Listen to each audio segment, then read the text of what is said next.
Hi, my name is Jane Rinsma, and today I will be discussing the topic of corporate social responsibility.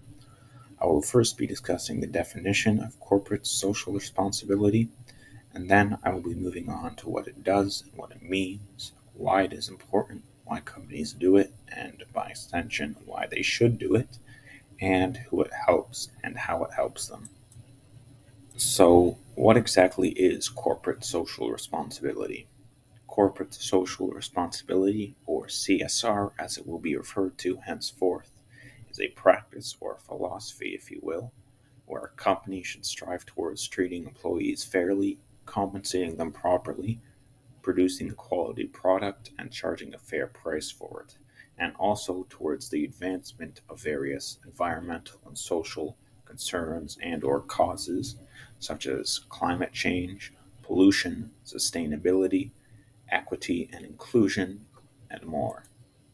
Next, I'll be talking about what CSR is for, what it does, and how it helps people.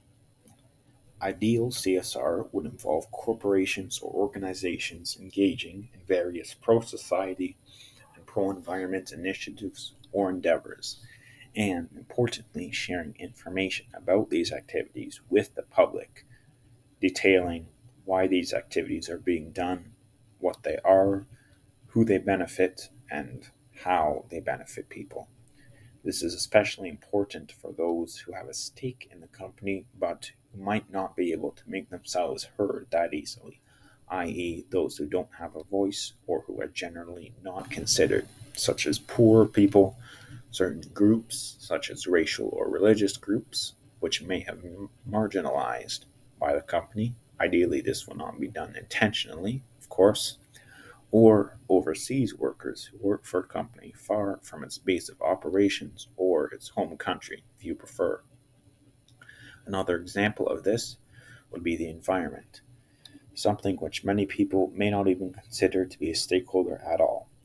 However, despite not being a sentient being, the environment is still affected by the actions of companies, either positively or negatively. Thus, it is still considered a stakeholder of said companies. Some good CSR relating to the environment would be the Dow Jones Sustainability Index, a tool created by the Dow Jones organization which allows investors to take sustainability into account when making investment decisions. Another good CSR example would be the creation of the California Transparency in Supply Chains Act by the state of California, requiring companies to disclose the details of the working conditions in which their suppliers' employees experience and live in.